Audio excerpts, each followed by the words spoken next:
What's going on, guys? Welcome back to the channel. We're here with another episode of Rod Studios and Gatica Tattoo Studios. We have a special guest today. We got Miss Leslie Dysinger. Yes, you know. Nobody really knows how to say that. You know, every time, I don't know if you noticed, but when I saw your last name from like 3 years ago, right. 4 years ago, I kept saying Designer. So that's that always stood in my head. And today, because I wrote this morning, and I was like Leslie T Dysinger, and then I had to be like, wait, that's not right. Let me go back, and then that's when I saw it. Yeah, you're not the first person to say designer, so yeah. So you get that a lot. I do. What is it, Dysinger. Dysinger. Oh. So when I was a teacher, I would always say singer. Ah. Okay. I don't do either one of those, but yeah, that was how I introduced. Like, don't ask me to sing. I'm not good at that. She doesn't do one of the other. No. You got to figure out which one she does. Exactly. There you go. There you go. So tell us a little bit about yourself. Okay. So I'm a realtor now, and I was a school teacher for 13 years. I taught middle school and high school. 6 through 9 was my most of what I taught, but 8th grade was my favorite. So I typically taught 8th grade. I moved around a lot, but here in North Carolina is where I started teaching. I moved here from Alabama. Okay. And then my last year teaching is when everything kind of changed with the testing, and I just wasn't happy. I wasn't having fun. Teaching was fun. I loved my kids. I loved what I did, and the love wasn't there anymore. Not for my kids, but for the teaching part. So I had a parent that I had known for years asked me to get into real estate, and so I did. Okay. And here I am, 10 years later. Yeah. 10 years? Yes, 10 years. Okay. Would you say that was one of the best decisions you ever made? Best decision ever made, one of them. One of the best decisions I ever made was moving here from Alabama. Okay. I fell in love with the area, fell in love with my job, never wanted to move back. Then I met my husband, but making the switch, yes, it was very scary. I cried a lot for a little while because I wasn't used to working commission-based, but I'm still teaching. I'm still teaching sellers how to sell their house for the best money. I'm still teaching buyers how to buy. I teach investors, what to look for. So yes, it was one of the best decisions I've ever made. I love it. She sold my house back like 3, 4 years ago. Yeah. 4 years. Oh, you told me you had a house. Yeah. Dang, bro. Yeah, you believe the life already, huh? Yeah. So how did you get started, like in real estate? Yep. So I was, like I said before, I was very scared. So I still taught for 1 year. So I got my license, and then I taught for that next school year. But that whole summer, I went into the office almost every day, shadowed people, asked, hey, can I write an offer for you? Can I write your listing paper? Like, what can I do to just get experience? Mm-hmm. And then I taught the next school year. I had 2 sales during that school year, and they were both teachers. And so I just decided to jump. My husband helped me with that decision. He said, if you're going to do this and we're going to see if it works, you have to go full time. There's just no way that you can, to me, I don't feel like you can take this job to the next level if you do part time. And I was ready to go to the next level. So I stopped teaching, and that summer I was so scared because I only get paid till August. And so I worked, and I ended up having 8 sales that year. So I surpassed what I made as a teacher, and that's all I needed. That's all I wanted. And then every year I have either doubled or tripled my numbers. Nice. And I love what I do. Like, yeah. I don't like saying no to people, and I just like helping. And I don't want anybody to be stressful during their house hunting or house selling. I want to take that stress. So gotcha. I just kept doing that. That's what I did with my students. So. Do you ever miss being a teacher? I do. You do? I miss my kids. I'm still in contact with quite a few of them. Okay. Just last week I was at the Woodpeckers game and was able to see one of my favorite students. Yeah. And it was really nice to be able to, her run to me and give me a hug. And yeah. Even my daughter knows her, and nice. Her to tell me, you were the best teacher because you did this. Yeah. And it wasn't about teaching, it was about life. Right. So I miss that. But I'm at least I still get to do it. And now that I have agents with me, I'm doing that for them. Nice. So kind of switching it a little bit. Yeah. Did you get to teach your daughter? I didn't. I stopped teaching. Okay. Yes. Right before she got to it? Yeah, Okay. I did. Gotcha. I wonder if does she view it as a blessing or like Probably both. Both of my kids wanted me to stay teaching, but what they didn't understand is we would not live the life that we have if I had stayed teaching in North Carolina. So I don't think, because they just don't know any better. They were still very young when I made the switch. Right now they just make fun of me. When I answer the phone, they say I answer the phone differently and, always on the phone, always busy, always working, but, they also see that I work really hard. So I'm hoping that instills something in them. We shall see. What's one of the biggest challenges that you have faced with real estate? People. Everyone's different, and so I have to adapt to that. And sometimes I'm a people pleaser, and sometimes I feel that that's taken advantage of, and I don't stand up for myself like I should, and I get those strong personalities, and I have a strong personality, and I feel like sometimes that clashes, and people sometimes think that I work for them, and I don't. I work with you. Yeah. I don't know if you remember, but it's a team effort. When you're selling a house or when you're helping buy, we have to work together. If we don't work together, it's not going to work. Yeah. So I think that's one of my biggest challenges is really trying to get people to understand that it is a team and we need to get along in order for it to work. And when I say get along, I am the expert in doing this. I promise I know what I'm doing. Sometimes you may not see it because you're not in it every day. But I promise you, your best interest is all I have. So I think that has been my biggest challenge.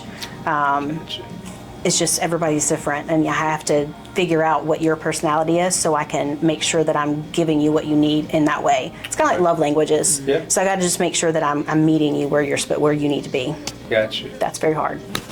Yeah, she was awesome when she sold. Thank you. Yeah. So I feel like there's a misconception with salespeople. Like car sales, and I think that you guys would follow the same thing.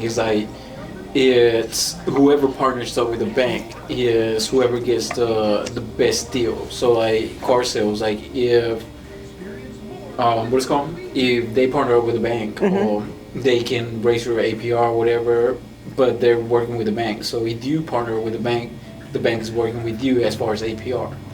So as far as an agent? Yeah, I feel no. like there's a misconception with. Yeah, you guys fall under that thing too. No, not at all. Everybody, we're completely different entities. I can help you and guide to a mortgage lender, but every mortgage lender is different. If I have a preferred lender and it's somebody that I trust and they know that I'm going to do everything I can and help out, sometimes I can get you not a better rate, but more of less money out of your pocket as far as closing costs. I can get help with that. Yes. But rates, I don't have anything to do with that, and the banks I work with, it doesn't matter what agent they choose.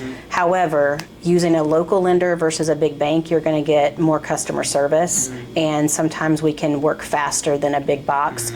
And if you have an agent that knows the lender that will answer a phone on a Sunday, you're going to get better service. And again, sometimes a little bit less money in your pocket, maybe not on your rate, but closing costs. That's a good question. Yes, I just learned that because I don't know how I just ended up with a whole bunch of realtors in my Facebook. Okay. Yeah, so I'm over here reading everything. I'm like, okay. Facebook. It's sometimes fun. Right. It's sometimes fun to watch that. Just take all of it and make sure that if you have one person saying something different, everybody else saying the same. Pay attention to this person, probably all of these people. But yeah, there's a lot of information out there. Gotcha. Okay. Yeah, like I said, so I don't know how I ended up with a whole bunch of realtor. Because we like tattoos. Yes, yeah. So now I'm over here learning slowly, but I'm still learning. So. Yeah. Yes. Well, we like to teach, so we want to make sure that you know what you're doing when you're going to try to buy a house or sell. So it's very important. That you guys love talking, teaching and talking. Yes, we want to make sure you understand what you're doing. It is the biggest purchase that you will ever make in your life. It's huge. That's a lot of money that you're coming up with, and you're going to live there. Or if you're selling it, it's the same thing. That's an investment that you made. Whether you live there or not, it is an investment. So we want to make sure that you know what you're doing, and we want to get you the best deal. Yes, ma'am. Yeah. Well, congratulations on buying your new company. Thank you. Thank you. Can you tell us about that process, or what made you decide to? That's a funny one. So I teach classes, or I helped. I was like a substitute teacher at the association, the Realtor Association locally. And one of the ladies that I would substitute for, she was the owner of Remax. And I knew that she was getting ready to retire because 3 years ago she had bought a house in Oak Island. And I was looking at a house in Oak Island. And it was just kind of funny. So I had texted her and said, "Are you leaving us now already?" And she goes, "Not yet, not ready yet." So she had called me and asked me to lunch last October. And I thought she was going to tell me she was retiring and would I just go ahead and teach full time. Okay. That's what I thought. So I sit down with her at lunch and she said, "So do you know why I asked you here?" I said, "Not really, but I'm assuming it's about the teaching." And she said, "No, I was wondering if you'd be, if you and your husband would be open to taking over my company." I said, "Do you mean like be the broker in charge of your company?" And she goes, "No, I want you to buy it." And I said, "No." I mean, I'm from a very small town in Alabama. I did not grow up to be or to aspire to do anything other than teaching, and owning my own company. That was not me. That's just, you can't do that. I don't know how do you feel like owning your own company? Did you ever think that you would do that? So I guess me is different because I always came from business people. See? So it is different for me because my uncles had businesses, my parents had businesses. So I don't have that. And so it just didn't even cross my mind. So when she asked me, I literally said no. And then we talked a little bit and I said, "Well, I definitely have to talk to my husband." I said, "This is something that we'll discuss." And I get home and I tell him, I said, "Well, that wasn't exactly what I thought that was going to be about." And he was like, "Well, what is it?" And I told him, he goes, "Oh, we're absolutely doing it. We're absolutely doing it.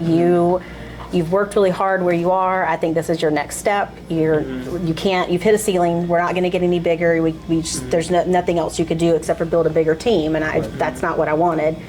So we talked for a couple weeks and went back and forth, and I wrapped my head around it and I said, "Okay, let's do it." And then he said, "Okay, well, now you're going to be the broker in charge and the owner."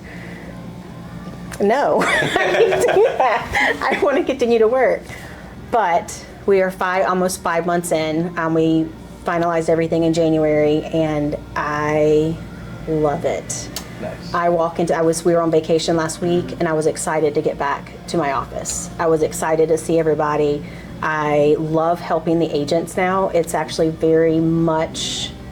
it's a lot more satisfying than I thought it would be. I thought I would consider it work and it would bother me, but I don't. Like, I love it when they ask me questions because it makes them a better agent, and they want, and most of the time it's just us chatting, like learning from each other, and it's pretty cool. Does it remind you of when you were a teacher? Yes. Okay. Yes. So that when I do miss it, I get to go into the office and I get to teach them, or I get to go sit in their office and say, "Hey, what can I help with?" Or "Can you help me with something?" So it's really cool. Gotcha. Have you ever thought about going and talking to what is called schools too, or do you go do that? I haven't. I've done it. Well, I have done it once. And I would if I was invited. And I did talk to a principal once when I first got started, and then I haven't followed up. But that is something I would love to do. I do have, like, I just had a student. I've had a few students, but one of my friend's sons called me and asked me for help. So that's the good thing too, is if I don't talk to a school, but a lot of parents will have their kids call me if they're looking to get into real estate, and I'll take them to coffee. I tell them all the good stuff, all the horrible things, and everything that in between. So, because it's hard. It is a hard job. Yeah, anything's gonna be hard. Absolutely. If it's not hard, it's not worth it. Yeah. Yeah. You had me running outside before he hired me. He was like, "Gotta be hard." Yeah, see? No, I didn't hire you. We're a partnership. Yeah, we're there you go. There you All right. There you go. No, I didn't have anything to say. I just said, bro. My bad. Gotcha. So, what is like one of your biggest success stories? I have a few. I would say my biggest one would be having a client that absolutely hated me, wanted to take me to court, and we are now friends, and I've helped them buy and sell multiple properties. Wow. I ended up, it was very weird, so I sold my own house. Do not recommend that. I made mistakes. It was our first really forever home. And so I was more attached to it than I thought I was. And I was in real estate for, I guess, 4 years. I was doing well. I was fine. I thought I could handle it. Well, I made some mistakes. I owned up to them, but in the process, they had their own agent, and I guess there was some miscommunication on like all three sides. I really don't know all of it, but I know that I made mistakes, and looking back, I knew some of the things that I did wrong, but there were some things that I didn't. Well, they didn't know that that wasn't a mistake on my part. So that did not get sued. They did not. Fast forward, they needed to sell the house again, and I was still getting mail at the house, so we would contact each other on Facebook. So I found out they were selling, and she asked if I would want to sell it. And I said, I would love to, but are you sure? And I said, if I do this, I'd like to sit down and chat first, and let's clear the air, because I wanted to make sure, again, we're a team. Like, we work together, we want to make sure. So we sat down and we cleared the air, and we have become really close. Like, I love her family. They tell me whenever there's a big achievement or anything, but it's just, that has probably been one of the, I might cry. It's just been a really big deal to me because, I'm a people pleaser, but at the same time, I know I made mistakes, so I wanted to make sure they knew that. And so we were able to sit down and really go over it, and they were told a lot of things that weren't accurate. And so I was able to clear the air for that and apologize for things that, did happen. I think my house is perfect. It wasn't perfect. So I've learned the hard way, but it was good. So I think that's one of my biggest success stories. I mean, I have others that are smaller, but to this day, I know what's going on in their family, and it means a lot to me that they think of me as part of their family. That's awesome. Yeah. I think that talks a lot about who you are as a person, because it's not about the money. It's not about the relationship. Oh, it's absolutely not. So And I tell people, I tell people all the time, money will come. I've sold houses with zero commission. Yes. It's one of those that if I have to do something to get you what you need, I will do it. But that's where I also get taken advantage of, because I do feel that way. So there are people that have taken advantage of me on that part. But for me, I firmly believe in God, and I do believe in karma, and I believe that if I put good out there, it's going to come. And I've been pretty successful, and I don't want to change who I am. Awesome. So what are your goals with your company now?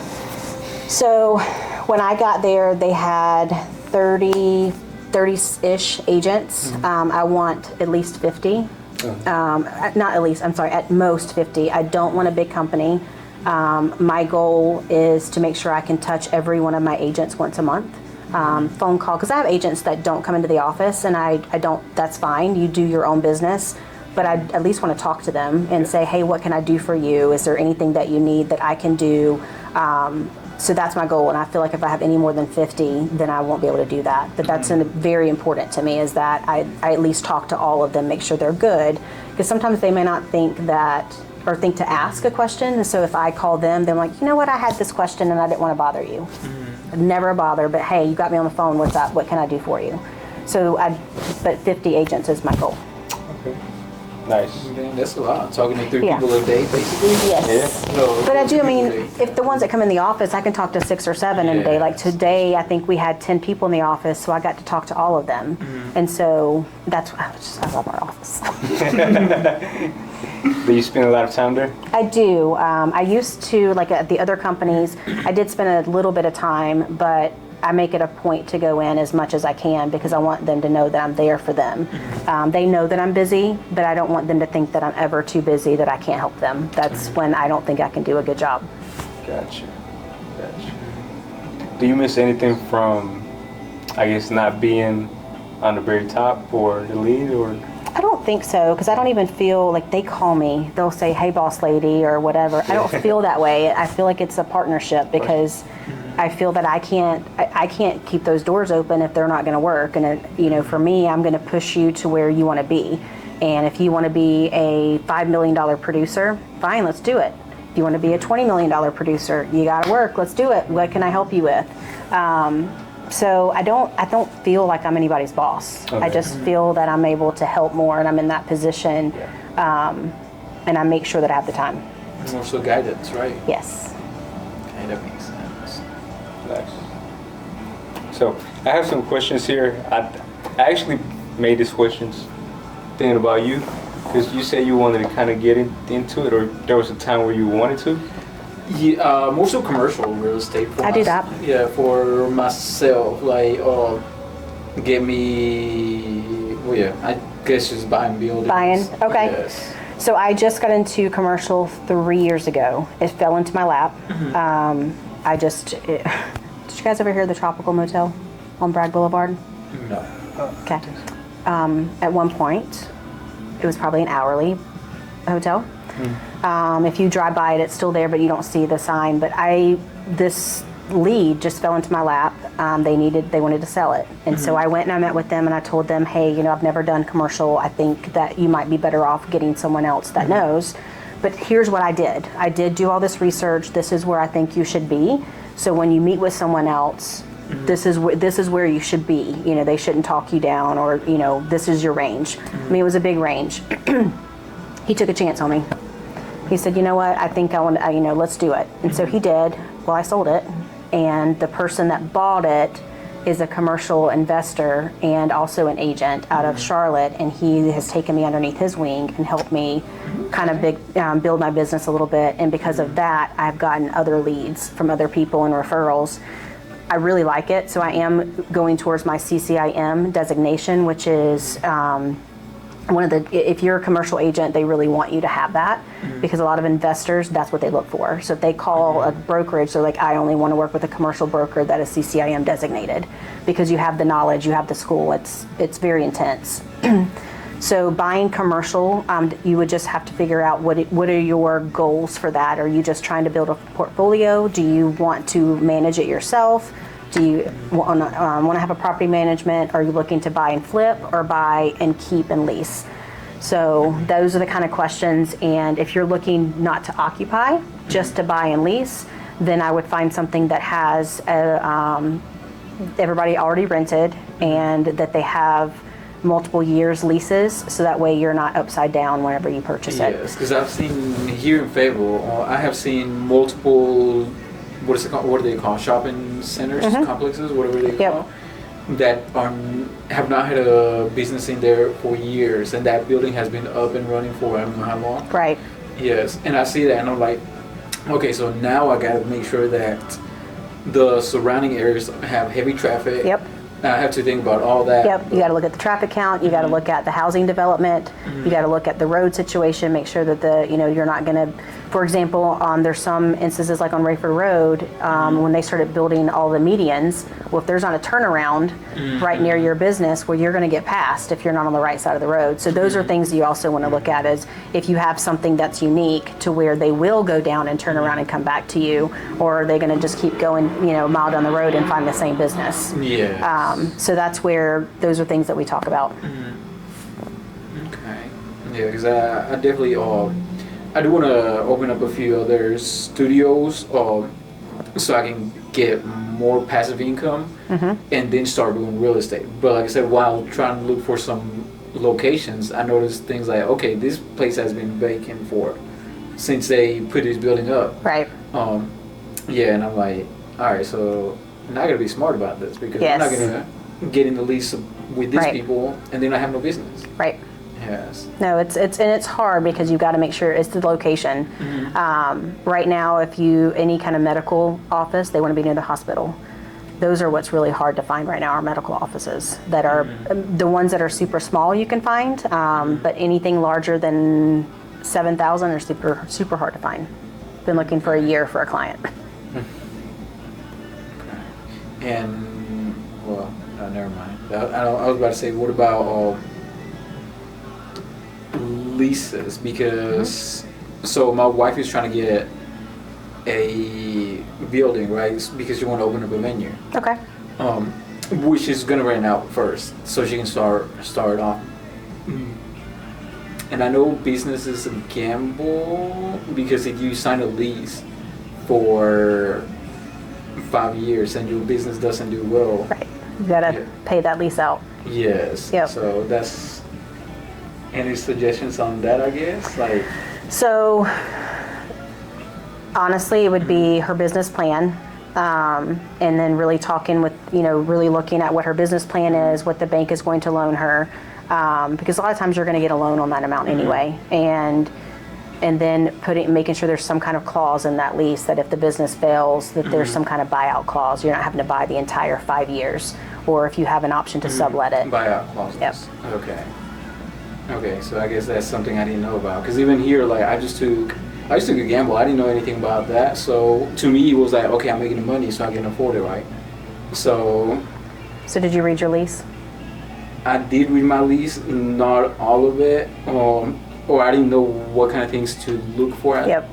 Which I was looking at some videos and I was like, okay, make sure this happens, this happens, Okay, this good. happens. Yep. But things like, little things like, whose name to put on the lease. I put my name instead of putting the business name. Yes. So those kind of little things that I had to learn, I guess. Yeah. Yes. It's hard, and it's case by case. Commercial is really case by case. Okay. My experience, anyway. I'm sure I'm not a professional. I mean, there are other people that have been doing it longer than I have, but that's my experience. Is everything is case by case. Yes, but at least now I have an idea of like, okay, so because at the end of the day, everything's a negotiation, right? Absolutely. Yes, Everything's it is. a negotiation. So now I know, like, okay, so I need a buyout clause. Yep. Something I didn't know. Yeah. So, thank you. You're welcome. Okay. What's some advice that you have for someone who's just starting out? It's not glamorous. You do work. You have to do things that probably puts you out of your comfort zone a little bit. You got to be uncomfortable. You have to work through the busy, because when you first get started, just having 3 clients, you're busy because you're learning everything, because the school does not teach you how to read the contract, does not teach you how to explain the contract, doesn't explain how to show a house, how to list a house. Like, all that comes from being at a brokerage that is going to train you. So you definitely need to find a brokerage that has training, one-on-one training, classes, and so forth. There are several in this town that will give that to you, and that's part of your fees that you pay for. So, starting out, I would not go to a small place that does not have that one-on-one training. If they put you in front of a computer and tell you to watch these videos, please walk away. That is not how you learn. The 2 other brokerages that I was with had amazing training. Like, they built me. I mean, I would not have changed being at those 2 brokerages ever. Like, they were amazing at the training and all the valuable information that they have. I couldn't have traded that for anything. So that would be my biggest advice: is don't look at the split. A 50-50 split that sucks, but 50% of nothing sucks even worse. So if you're not being trained, you're not going to continue getting business, nor will you probably get business. So take that commission, because it's not going to last. You're going to get better, and you're going to get better, and the more knowledge you have, the more clientele you're going to have, and then your split will go up. I think that's something that I was talking to one of the guys. One of the realtors. There's the business meetings things on Fridays. Oh yeah. Do you know? Are you familiar with like different real estate agents here in Fayetteville? Yep. It's proven by Ruben, I think. Isaac. Isaac. Do you know Isaac? I know Ruben. Yes. I think they work together. Okay. But yeah, I was talking to Ruben, and that was the conversation that I was having with him. I was like, a lot of artists do not know how to sell. Like, they do not. Yeah. They think that just coming here, sitting down, that's going to get themselves. Yeah, that's hard. It's not. It's not. Like, Same thing with real estate agents. And Ruben will tell you all day long, like, the videos, you got to sell yourself. I mean, that's some of the things that he teaches is you got to put yourself out there, because nobody knows. Like, you can't be a secret agent, just like you can't be a secret tattoo artist. I mean, you can go out and show your art off on your body, but you really need to sell it. You need to be putting it on Instagram, all the social media, have people talking about your art, because you're an artist. I mean, you got to talk about it. Yeah, it's like trying to hire Batman. Like, how do you even contact Batman? Right. No, but yeah, because people will. Because I've seen Ruben on social media. Yes. People, and that's something people have told me.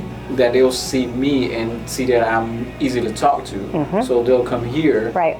Yes, and I think that goes a long ways, and people don't want to do that. Again, getting out of your comfort zone. This is outside my comfort zone. Yeah. Mine too. Mine too. You know, when I first came here, I was out of my comfort zone too. Oh, for real? Yeah, because so the way that we met, I was sending cold messages, his DMs, to different business owners. Okay. And he was one of them, and he answered, and I actually came in here. Not about this, but I guess just like a marketing strategy kind of thing. And we sat down, we talked. But this was when I was like first starting to get out of my comfort zone, just going to place to place, and then.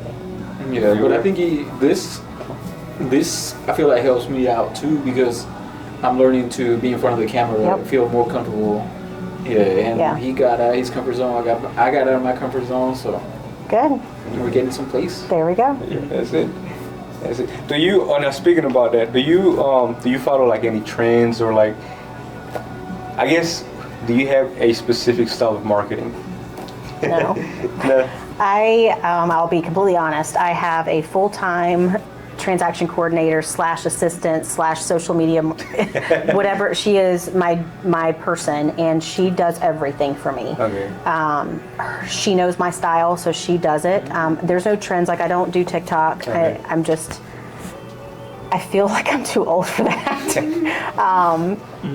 But I do live videos. You know, I will get out there and I will showcase my home, and I'll do live videos. I'll do whatever Kelly sets up for me on social media. But for the most part, I'm not the best person at it. That is one of the things that I have put on my my goals for every year, is to get better. Okay. So we shall see how 2025 is. I've not been doing so great right now. But I did just take over business, so I should get some grace, right? Yeah. Okay. All right. Yeah. I think you're getting out your comfort zone. Yeah. What advice would you have to your younger self?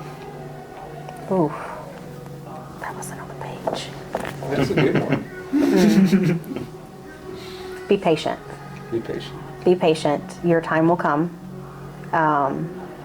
Just keep working, and I think just be patient and give yourself grace. Okay. Yeah, I worked hard. I mean, I still work hard, but it's been a rough road, but I did it. So. Is your schedule now better than it was before? Like now that you have the company? No. Is it worse? No, it's worse. It's worse. It's worse. It's just more chaotic. Like, there's just so many different appointments throughout the day. And I think it's worse because in my mind, I feel like I should be at the office. Okay. But I know that if I'm in the office, then I'm not making money. So I've got to get myself out of that and just know that they know, all of the agents in the office know that if I'm not there, that I'm still available to them. So I think that's kind of where my shift has to go, and that's the last 5 months, that's what I'm kind of trying to get myself used to, is it's okay. They know I'm still working. And I need to stay relevant. So if I'm not out there doing the business, I can't really help them. That's how I feel. Gotcha. Where can we find you on social media? So I have my own website, LeslieDysinger.com. And then I have a Facebook business page, Leslie Dysinger Team. I have a personal page because I do put everything on there. I'm very open book. I'll tell my clients, hey, I'm on the soccer field when my son played soccer, or my daughter's at a cheer competition, or I'm watching the soccer game, I'm watching basketball or whatever. So I do put that, and it's L Dysinger. I have LinkedIn, Leslie Dysinger. Everything's Leslie Dysinger. Okay. Honestly, if you Google Leslie Dysinger, there's only one other person that will pop up, and she is a singer in Tennessee. So you're going to know that that's not me, because I don't sing. But you literally you should put my name, and I should be the first thing that pops up. Leslie. Yep. And if you send me the links, I'll put all of them in the description box. Yep. Sure will. Do you have any Follow back. any comments you would like to say? Anything? No, I mean, honestly, I'm just kind of in awe that you asked me to do this. So I really appreciate it. That means a lot to me. Yeah, of course. That's pretty much it. Like I said, I love my clients, and for you to remember me 3 years later, I've done my job. So that means the world to me. So you guys met just because of the house, or do you used to teach them too? Nope. No? Just the house. I think yeah. you were a Navy Federal or veteran. I mean, I think you were a lead somehow. I have no idea. Yeah, I mean, I thought I told you. So I had I was buying the house, and one morning, so it was two bathrooms. I only used one, like literally all the time. And then one morning I'm walking by, there's like a weird smell coming from the other restroom, and I was like, "What's that smell?" And I went in there. I looked up. It was like that dark. Like it was black mold. Really? And I guess because the door was closed, it was locked in there. But then after, all I know is after that day, the whole thing just started spreading. It got to the point where I couldn't stay there.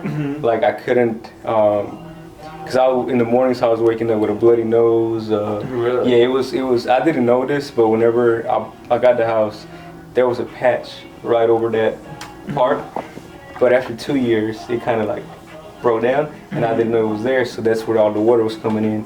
And like I said, I never really used that restroom like that, so I never really realized it. And was that there? yeah, somebody was just trying to open the door. Oh.